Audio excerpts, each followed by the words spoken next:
ನಮಸ್ಕಾರ ವೀಕ್ಷಕರೇ, ಈ ವಿಡಿಯೋನ ನೀವಾಗಲೇ ನೋಡಿರಬೇಕು. ಎಷ್ಟೋ ಜನಕ್ಕೆ ಇದ್ರ ಬಗ್ಗೆ ಗೊತ್ತಾಗಿರುತ್ತೆ.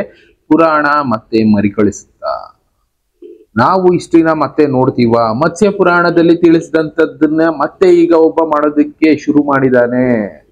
ಅವನಿಗೆ ಅನ್ಸಿರೋ ಪ್ರಕಾರ 2025 ಡಿಸೆಂಬರ್ ವೇಳೆಗೆ ಅವನಿರೋ ಜಾಗದ ಸುತ್ತಮುತ್ತ ಪ್ರವಾಹ ಅನ್ನೋದು ಬರುತ್ತೆ. ಈ ಪ್ರವಾಹದಿಂದ ಎಷ್ಟೋ ಜನಕ್ಕೆ ತೊಂದರೆ ಆಗುತ್ತೆ ಅನ್ನೋ ಕಾರಣದಿಂದ ಅವನು ಒಂದು ಬೋಟ್ ಅನ್ನ ಮಾಡ್ತಾ ಇದ್ದಾನೆ. ನಾನು ರೀಸೆಂಟ್ ಆಗಿ ಇದ್ರ ಬಗ್ಗೆ ವಿಡಿಯೋನು ಮಾಡಿದ್ದೆ. ನೋಹಾ ಸಾರ್ಕ್ ಅಂತ ಒಂದು ಫಿಲಂ ಬಂದಿತ್ತು. ಆ ಫಿಲಂ ಅಲ್ಲಿ ತಿಳಿಸಿದ್ದನ್ನ ನಿಮ್ಗೂ ತಿಳಿಸಿದ್ದೆ. ಒಂದು ಡ್ಯಾಮ್ ಒಡೆದೋಗುತ್ತೆ, ಮಳೆ ನೀರು ಜಾಸ್ತಿ ಆಗಿ ಆ ಡ್ಯಾಮ್ ಒಡೆದೋಗಿ ಡ್ಯಾಮ್ ನೀರು ಊರದೇ ಕೊಚ್ಕೊಂಡು ಹೋಗೋಗ್ ಮಾಡುತ್ತೆ. ಅದಕ್ಕೋಸ್ಕರ ಒಂದು ಬೋಟ್ ಅನ್ನ ಸಿದ್ಧ ಮಾಡಿದ್ದ ಆ ಊರಲ್ಲಿ ಇದ್ದಂತ ಒಬ್ಬ ಜ್ಞಾನಿ ಅನ್ಕೊಳ್ಳಿ. ಇಲ್ಲ ಅವನಿಗೆ ಮುಂದೆ ಆಗುವಂತದ್ದು ಆಸ್ಟ್ರಲ್ ಟ್ರಾವೆಲ್ ಮೂಲಕ ಕಾಣಿಸುತ್ತೇನೋ, ಅದಕ್ಕೋಸ್ಕರ ಅಂತದನ್ನ ಮಾಡಿದ್ದ. ಇವತ್ತು ಅಂತ ಕೆಲಸನೇ ಮಾಡ್ತಾ ಇದ್ದಾನೆ ಆಫ್ರಿಕಾದಲ್ಲಿ ಈ ವ್ಯಕ್ತಿ. ಈ ವಿಡಿಯೋ ತುಂಬಾನೇ ವೈರಲ್ ಆಗಿದೆ. ಈಗ ಆಲ್ರೆಡಿ ನೀವು ನೋಡ್ಬೋದು, ನೋಡಿರ್ತೀರಾ. ಅವನು ಹೇಳ್ತಾ ಇರೋದು ಅದೇ, ಡಿಸೆಂಬರ್ ಆಸ್ಪಾಸ್ ನಲ್ಲಿ ಪ್ರವಾಹ ಅನ್ನೋದು ಅವನಿರೋ ಸುತ್ತಮುತ್ತ ಜಾಗದಲ್ಲಿ ಬರುತ್ತೆ. ಅವನ ಜೊತೆಗಾರರನ್ನ, ಅವನ ಸರ್ಕಲ್ ನ ಕಾಪಾಡ್ಕೋಬೇಕು, ಅವನು ಬೇಕಾದವ್ರನ್ನ ಕಾಪಾಡ್ಕೋಬೇಕು ಅನ್ನೋ ಒಂದು ಕಾರಣದಿಂದ ಒಂದು ದೊಡ್ಡ ದೋಣಿನ ಅವನು ಕೂಡ ರೆಡಿ ಮಾಡ್ತಾ ಇದ್ದಾನೆ. ಈಗ ಆ ದೋಣಿ ಬಗ್ಗೆ ಇರುವಂತ ವಿಡಿಯೋನ ನೀವು ಒಂದ್ಸಲ ನೋಡಿ. A man named Noah in Ghana is building an Ark of Doom. It has become a hot topic across the country after claiming that what happened during the biblical days of Noah is about to happen again, according to him. Starting December 25, 2025, a heavy rain will fall continuously for 3 years, flooding the entire world. He says God revealed it to him, and he has already begun building an ark to prepare for what's coming. Noah, who lives in a small community in Ghana, says he has spent months gathering strong, seasoned wood to build the ark. He claims the materials are not ordinary, that each piece has been prayed over and chosen under divine instruction. While many people laugh at him and call him crazy, others are beginning to pay attention. Some say, wasn't it the same thing people said to the first Noah? They mocked him until it was too late, despite the criticism. This modern-day Noah says he will not stop. He believes his mission is to save as many lives as possible before the rain begins. He invites anyone who believes to join him in building the ark and preparing for the flood, whether it's faith, fear, or pure conviction. Breaking news, a man named Noah in... ಈ video ನೋಡಿದ್ರಲ್ಲ, ಈ ವಿಡಿಯೋದಲ್ಲಿ ಹೇಳ್ತಾ ಇರೋದು ಅದೇ ವಿಷಯಗಳನ್ನೇ. ಏನಂತ, ಗಾನದಲ್ಲಿರುವಂತ ಒಬ್ಬ middle class ಅಲ್ಲಿ ಇರುವಂತ ಒಬ್ಬ ವ್ಯಕ್ತಿ ಅವನೇನ್ ಮಾಡ್ತಾ ಇದ್ದಾನೆ, ಒಂದು ಬೋಟ್ ಅನ್ನ ಸಿದ್ಧ ಮಾಡ್ತಾ ಇದ್ದಾನೆ. ಅವನ ನಂಬಿಕೆ ಏನು, 2025 ಡಿಸೆಂಬರ್ ಈ ಟೈಮ್ ನಿಂದ ಸುಮಾರು 3 ವರ್ಷಗಳ ಕಾಲ ಮಳೆ ಅನ್ನೋದು ಬರುತ್ತೆ. ಆ ಮಳೆ ಅನ್ನೋದು ಅಲ್ಲಿರುವಂತ ಜನರಿಗೆ ತೊಂದರೆಯನ್ನ ಕಾಡುತ್ತೆ, ಪ್ರವಾಹನ ಸೃಷ್ಟಿ ಮಾಡುತ್ತೆ. ಅದಕ್ಕೋಸ್ಕರ ಜನರನ್ನ ರಕ್ಷಿಸಬೇಕು ಅನ್ನೋ ಒಂದು ಕಾರಣದಿಂದ ಇವತ್ತು ಅವನು ಈ ಕೆಲಸ ಮಾಡೋದಕ್ಕೆ ಸಿದ್ಧ ಮಾಡ್ಕೊಳ್ತಾ ಇದ್ದಾನೆ. ಆಲ್ರೆಡಿ ಬೋಟು ರೆಡಿ ಆಗ್ತಾ ಇದೆ, ರೆಡಿ ಆಗಿದೆ ಅಂತಾನೆ ಇಟ್ಕೊಳ್ಳಿ. ತುಂಬಾ ಜನ ಅವನನ್ನು ನೋಡಿ ನಗೋದಕ್ಕೆ ಶುರು ಮಾಡಿದ್ರು, ಆದ್ರೆ ಅವ್ನು ತಲೆ ಕೆಡಿಸ್ಕೊಳಕ್ ಹೋಗ್ಲಿಲ್ಲ. ಅವನು ಆ ವಿಷಯಗಳ ಬಗ್ಗೆ ನಂಬಿಕೆ ಇಟ್ಟಿದ್ದವರು ನನ್ನ ಜೊತೆ ಕೈ ಜೋಡಿಸಿ ನಾವ್ ಈ ಕೆಲಸ ಮಾಡೋಣ ಅಂತ ಗಾನ ಸುತ್ತಮುತ್ತ ಇರೋ ಜನರನ್ನ ಸೇರಿಸ್ಕೊಂಡು ಅವ್ರಿಗೆ ಈ ವಿಷಯಗಳನ್ನ ತಿಳಿಸಿ ಈಗ ಈ ಬೋಟ್ ನ ಸಿದ್ಧ ಮಾಡ್ತಾ ಇದ್ದಾರೆ. ಒಂದ್ 10-6 ಜನರು ಅವನ್ ಸಪೋರ್ಟ್ ಬಂದಿದ್ದಾರೆ. ಪ್ಲಸ್ ಅವ್ನ ಮರಗಳನ್ನ ತಂದಿರೋದ್ರ ಬಗ್ಗೆನೂ ಹೇಳ್ತೇನೆ. ಮರಗಳನ್ನೆಲ್ಲಾ ಕೂಡ ಅವನ ಪ್ರೇ ಮಾಡಿ, ಆ ಪ್ರೇನಲ್ಲಿ ಈ ಮರನ ಚೂಸ್ ಮಾಡು ಅಂತ ಹೇಳಿರೋ ಮರಗಳನ್ನ ಮಾತ್ರ ಅವ್ನು ಸೆಲೆಕ್ಟ್ ಮಾಡಿ ಚೂಸ್ ಮಾಡ್ಕೊಂಡು ತಗೊಬಂದು ಆ ಮರಗಳನ್ನ ವರ್ಷಾನುಗಟ್ಲೆಯಿಂದ ಕಲೆಕ್ಟ್ ಮಾಡಿ, ಕಟ್ ಮಾಡಿ, ಜಾಯಿನ್ ಮಾಡಿ ಈಗ ಈ ಬೋಟ್ ನ ಮರಗಳಿಂದ ಮಾಡಿರುವಂತ ಒಂದು ಬೋಟ್ ನ ಸಿದ್ಧ ಮಾಡ್ತಾ ಇದ್ದಾನೆ. ಅಂದ್ರೆ 3 ವರ್ಷಗಳ ಕಾಲ ಮಳೆ ಅನ್ನೋದು ಬರುತ್ತೆ. ಈ ಮಳೆಯಿಂದ ಪ್ರವಾಹ ಅನ್ನೋದು ಅಲ್ಲಿರುವಂತ ಜನರನ್ನ ಕಾಡುತ್ತೆ ಅಂತ ಅವನ ನಂಬಿಕೆ ಇರಬಹುದು. ಇಲ್ಲ ಇದು ನಿಜವಾಗ್ಲೂ ನಡೆದ್ರು ನಡೆಯಬಹುದು. ಯಾಕೆಂದ್ರೆ ಪುರಾಣ ಮತ್ತೆ ಮರಿಕಳಿಸುತ್ತೆ ಅಂತ ಹೇಳ್ತಿರಲ್ಲ, ಅದೇ ರೀತಿ ಈಗ ಆಗುತ್ತಾ ಅನ್ನೋದೇ ಇಲ್ಲಿರೋದು. ಅವನ ಲೆಕ್ಕ ಪ್ರಕಾರ ಲೆಕ್ಕ ಹಾಕೊಳ್ಳಿ, 3 ವರ್ಷದ ಕಾಲ ಮಳೆ ಬರುತ್ತೆ ಅನ್ನೋ ಒಂದು ಕಾರಣದಿಂದಾನೇ ಇವತ್ತು ಈ ಬೋಟ್ ನ ಮಾಡೋದಕ್ಕೆ ಸಿದ್ಧತೆಗಳನ್ನ ಮಾಡ್ಕೊಂಡಿದ್ದಾರೆ. ಸಿದ್ಧತೆ ಅಲ್ಲ, ಬೋಟ್ ನ ಮುಗಿಸೋ ಫೈನಲ್ ಸ್ಟೇಜ್ ಅಲ್ಲಿ ಇದ್ದಾರೆ. ಎಷ್ಟೋ ಜನ ಅವನ್ನ ನಂಬ್ತಾ ಇದ್ದಾರೆ, ಎಷ್ಟೋ ಜನ ಅವನ್ನ ನೋಡಿ ನಗೋದಕ್ಕೆ ಶುರು ಮಾಡಿದ್ದಾರೆ. ಈ ರೀತಿ ಪುರಾಣದಲ್ಲೂ ಆಗಿತ್ತು. ಅವನು ಬೋಟ್ ನ ಮಾಡಿದ್ದ, ಅವನನ್ನ ನೋಡಿ ನಕ್ಕಿದ್ರು.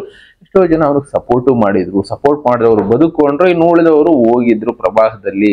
ಈಗಲೂ ಅಂತದ್ದೇ ನಡೆಯುತ್ತಾ. ಒಟ್ಟಿನಲ್ಲಿ ಒಬ್ಬೊಬ್ರು ನಂಬಿಕೆ ಒಂದೊಂದು ರೀತಿ ಇರುತ್ತೆ. ಇದೀಗ ಎಲ್ಲಾ ಕಡೆ ವೈರಲ್ ಆಗಿರುವಂತ ನ್ಯೂಸ್.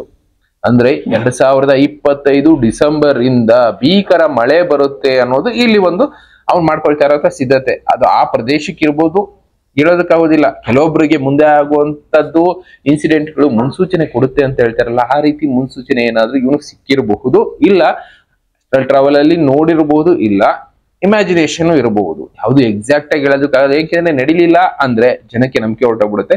ನೋಹಾ ಸಾರ್ಕ್ ಒಂದು ಸಿನಿಮಾದಲ್ಲೂ ಅದನ್ನೇ ತೋರಿಸಿದ್ದು. ಅವನು 8 ವರ್ಷ ಕಾಯ್ದ ವರ್ಷ ಮಳೆ ಬರುತ್ತೆ ಕೊಚ್ಕೊಂಡು ಹೋಗುತ್ತೆ, ವರ್ಷ ಮಳೆ ಬರುತ್ತೆ ಕೊಚ್ಕೊಂಡು ಹೋಗುತ್ತೆ ಅಂತ ಜನರು ಕರೆದ ಜನರು ನಂಬಿಕೆನೆ ಹೊರಟೋಗಿತ್ತು. ಕೊನೆಗೆ 8 ವರ್ಷ ಆದ್ಮೇಲೆ ಮಳೆ ಬಂದಿತ್ತು, ಜನರನ್ನ ಕೊಚ್ಕೊಂಡು ಹೋಗಿತ್ತು. ಅಂದ್ರೆ ಅಷ್ಟೊತ್ತಿಗೆ ಫಸ್ಟ್ 100 ಜನ ನಂಬ್ತಾ ಇದ್ದವರು 50 ಜನಕ್ಕೆ ಬಂದ್ರು, 50 ಜನ 30 ಜನಕ್ಕೆ ಬಂದ್ರು, ಲಾಸ್ಟ್ಗೆ 20 ಜನಕ್ಕೆ ಬಂದ್ರು, ಲಾಸ್ಟ್ಗೆ 10 ಜನಕ್ಕೆ ಬಂದ್ರು. 10 ಜನ ಹೋಗಿ ಆ ಬೋಟಲ್ಲಿ ಸೇಫ್ ಆದ್ರು ಅನ್ಕೊಳ್ಳಿ. ಅಂದ್ರೆ ಎಷ್ಟು 10% ಅವನು ಹೇಳಿದಂತ ವಿಷಯಗಳನ್ನ ನಮ್ದವರು ಕೊನೆಗೆ ಉಳ್ಕೊಂಡ್ರು. ಬಟ್ 8 ವರ್ಷ ಆದ್ಮೇಲೆ ನಡೆದಿತ್ತು. ಆ ತರನೇ ಇನ್ಸಿಡೆಂಟ್ ಇವಾಗಲೂ ನಡೀಬಹುದು. ಅವನ ಲೆಕ್ಕಾಚಾರ ಪ್ರಕಾರ 2025 ಡಿಸೆಂಬರ್ ಶುರು ಆಗುತ್ತೆ ಅನ್ನೋದು ಒಂದು ಲೆಕ್ಕಾಚಾರ ಇಟ್ಕೊಳ್ಳಿ. ಆಲ್ರೆಡಿ ಬೋಟ್ ರೆಡಿ ಆಗ್ತಾ ಇದೆ. ಇದಕ್ಕೆ ಅವನಿಗೆ ಸಪೋರ್ಟ್ ಮಾಡ್ತಾ ಇರೋರ್ನೆಲ್ಲ ಕಾಪಾಡ್ಕೊಳ್ಳೋದು ಅವನ ಕೆಲಸ ಅಂತ ಅವ್ನು ನಂಬ್ಕೊಂಡಿದ್ದಾನೆ. ನಂಬಿಕೆ ತುಂಬಾ ಇಂಪಾರ್ಟೆಂಟ್ ಆಗುತ್ತಲ್ಲ. ನೋಡೋಣ ಏನಾಗುತ್ತೆ ಏನಾಗೋದಿಲ್ಲ ಅನ್ನೋದು. ಒಟ್ಟಿನಲ್ಲಿ ಈ ಮಾತುಗಳು ಮತ್ತೆ ಮರುಕಳಿಸ್ತಾ ಇದೆ ಅನ್ನೋದು ಮಾತ್ರ ಸತ್ಯ. ಇದು ಅಂತ ಅಲ್ಲ, ಇದೇ ರೀತಿ ಬೇರೆ ಕಡೆ ಕೂಡ ಈಗ ಸಿದ್ಧತೆಗಳನ್ನ ಮಾಡ್ಕೊಳ್ತಾ ಇದ್ದಾರೆ. ಅಮೆರಿಕಾದವರು ಅಂಡರ್ಗ್ರೌಂಡ್ ಸಿಟಿಗಳನ್ನ ಮಾಡ್ಕೊಳ್ತಾ ಇದ್ದಾರೆ. ಮುಂದೆ ಭೀಕರ ಯುದ್ಧ ಆದ್ರೆ ಇಲ್ಲ ಭೀಕರವಾಗಿ ದಾಳಿ ಆದ್ರೆ ನಾವು ಬದುಕೋದಕ್ಕೆ ವ್ಯವಸ್ಥೆಗಳನ್ನ ಮಾಡ್ಕೊಳ್ತೀವಿ ಅಂತ ದೊಡ್ಡ ಶ್ರೀಮಂತರು ಈ 2012 ಫಿಲಮ್ ಅಲ್ಲಿ ತೋರಿಸಿದ್ರಲ್ಲ ಅಂತ ಫೆಸಿಲಿಟಿಗಳನ್ನ ಈಗ ಆಲ್ರೆಡಿ ಮಾಡ್ಕೊಳ್ತಾ ಇದ್ದಾರೆ. ಅದೇ ರೀತಿ ಈ ವ್ಯಕ್ತಿನೂ ಮಾಡ್ತಾ ಇದ್ದಾನೆ. ಬಟ್ ಮಿಡಲ್ ಕ್ಲಾಸ್ ಆದ್ರೂ ಜನರಿಗೆ ವಿಷಯನ ತಿಳಿಸ್ಬೇಕು, ಜನರನ್ನ ಎಚ್ಚರಿಸಬೇಕು ಅನ್ನೋ ಒಂದು ಒಳ್ಳೆ ಉದ್ದೇಶದಿಂದ ಇವತ್ತು ಕಾಪಾಡ್ಕೊಳ್ಳೋ ಕೆಲಸ ಮಾಡ್ತಾ ಇದ್ದಾನೆ. ಯಾಕೆಂದ್ರೆ ಅವ್ರ ಸುತ್ತಮುತ್ತ ಇರುವಂತಹ ಸಮುದ್ರ ತೀರ ಪ್ರದೇಶಗಳು ಕೂಡ ಸ್ವಲ್ಪ ಒಂದು ಎಕ್ಸ್ಪೆಕ್ಟೇಷನ್ ಲೆವೆಲ್ ಏನಿತ್ತು ಅದಕ್ಕಿಂತ ನೀರಿನ ಮಟ್ಟ ಕಡಿಮೆ ಆಗ್ತಾ ಇದೆ. ನೀರಿನ ಮಟ್ಟ ಯಾವಾಗ ಕಡಿಮೆ ಆಗುತ್ತೆ? ನಾರ್ಮಲ್ ಆಗಿ ಸಮುದ್ರದಲ್ಲಿ ಯಾವ್ದಾದ್ರು ಬಿರುಕು ಬಿಟ್ಟಾಗ ಇಲ್ಲ ಸಮುದ್ರದಲ್ಲಿ ಏನಾದ್ರೂ ಬದಲಾವಣೆ ಆದಾಗ, ಭೂಮಿನಲ್ಲಿ ಮೇಜರ್ ಬದಲಾವಣೆಗಳಾಗುವ ಸಮುದ್ರದ ಮಟ್ಟ ಕಡಿಮೆ ಆಗ್ತಾ ಹೋಗುತ್ತೆ. ಅದಕ್ಕೂ ಒಂದು ವಿಡಿಯೋ ಮಾಡಿದೀನಿ, ತೋರಿಸ್ತೀನಿ ನಿಮಗೆ ಬೇಕಾದ್ರೆ. ಸಮುದ್ರದ ಮಟ್ಟ ಕಡಿಮೆ ಆದಾಗ ನೆಕ್ಸ್ಟ್ ಏನಾದ್ರೂ ಒಂದು ಭೀಕರತೆ ಸಂಭವಿಸುತ್ತೆ ಅನ್ನೋದಂತೂ ಸಾಕ್ಷಿ ಆಲ್ರೆಡಿ ಕಣ್ಮುಂದೆ ನೋಡಿದೀವಿ. ಅಂತದಕ್ಕೆ ಮುಂದಿನ ದಿನ ಕಾಯ್ತಾ ಇರ್ಬೋದು. ಅದಕ್ಕೋಸ್ಕರನೇ ಈ ವ್ಯಕ್ತಿ ಇವತ್ತು ಇದರ ಸಿದ್ಧತೆಗಳನ್ನ ಮಾಡ್ಕೊಳ್ತಾ ಇರ್ಬೋದು. ನೋಡೋಣ ಮುಂದಿನ ದಿನಗಳಲ್ಲಿ ಏನೇನಾಗುತ್ತೆ ಅನ್ನೋದು. ಒಟ್ಟಿನಲ್ಲಿ ಈ ವ್ಯಕ್ತಿ ಪುರಾಣ ಏನು ತೋರಿಸಿತ್ತು, ನಮ್ಮ ಮತ್ಸ್ಯ ಪುರಾಣದಲ್ಲಿ ತಿಳಿಸಿದ್ರಲ್ಲ, ಒಬ್ಬ ರಾಜ ಮನು ರಾಜ ಒಂದು ಬೋಟ್ ಅಲ್ಲಿ ಅವನು ಬೇಕಾದಂತ ರೇಷನ್ ಆಗ್ಬೋದು, ಋಷಿ ಮುನಿಗಳಾಗ್ಬೋದು, ಜ್ಞಾನಿಗಳು, ವಿದ್ಯಾವಂತರು, ಡಾಕ್ಟರ್ಗಳು, ಇನ್ನ ಎಷ್ಟೋ ಜನರನ್ನ ಆ ಬೋಟ್ ಅಲ್ಲಿ ಕರ್ಕೊಂಡು ಹೋಗಿದ್ದ, ಕಾಪಾಡ್ಕೊಂಡ ಅಂತ ಮತ್ಸ್ಯ ಪುರಾಣದಲ್ಲಿ ಇತ್ತು. ಇದೇ ರೀತಿ ನೋಹಾ ಸಾರ್ಕ್ ಅಂತ ಒಂದು ಇದೆ. ಇನ್ನ ಈಜಿಪ್ಟ್ ಹೇಳೋ ಕತೆ, ಈ ಕಡೆ ಬ್ರೆಜಿಲ್ ಹೇಳೋ ಕತೆ, ಒಂದೊಂದ್ ಕಡೆ ಈ ರೀತಿ ಕತೆಗಳು ಇದಾವೆ. ಆ ಕತೆಗಳು ಈಗ ಕಣ್ಮುಂದೆ ಮತ್ತೆ ಬರುತ್ತಾ ಕಾಯ್ದು ನೋಡ್ಬೇಕು. ಅದಕ್ಕೆ ಸಿದ್ಧತೆಗಳನ್ನ ಮಾಡ್ಕೊಳ್ತಾ ಇದ್ದಾರೆ ಈ ವ್ಯಕ್ತಿ.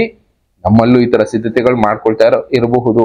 ಅವರು ಹೇಳೋ ಪ್ರಕಾರ 100ರಲ್ಲಿ ಒಂದು 10 ಜನ ಈ ವಿಷಯಗಳನ್ನ ನಂಬ್ತಾರೆ. ಇನ್ನು ಉಳಿದವರೆಲ್ಲ ನೋಡಿ ನಗೋರೆ ಜಾಸ್ತಿ, ನಗ್ತಾ ಇರ್ಲಿ, ನಮ್ ಕೆಲಸ ನಾವು ಮಾಡ್ತಾ ಇರ್ತೀವಿ, ಯಾರು ಹುಚ್ಚ ಅನ್ಕೊಳ್ಳಿ ಇನ್ನೊಂದ್ ಅನ್ಕೊಳ್ಳಿ, ನಾನು ದುಡ್ದಿರೋಂಥದ್ದನ್ನೆಲ್ಲ ಇದಕ್ಕಾಗಿ ನಾನು ಸೇವ್ ಮಾಡ್ಕೊಳ್ಳೋ ಕೆಲಸ ಮಾಡ್ತೀನಿ ಅಂತ ಆ ವ್ಯಕ್ತಿ ನಂಬಿದ್ದಾನೆ ಅಂದ್ರೆ ಏನು ಹೇಳೋದಕ್ಕಾಗೋದಿಲ್ಲ.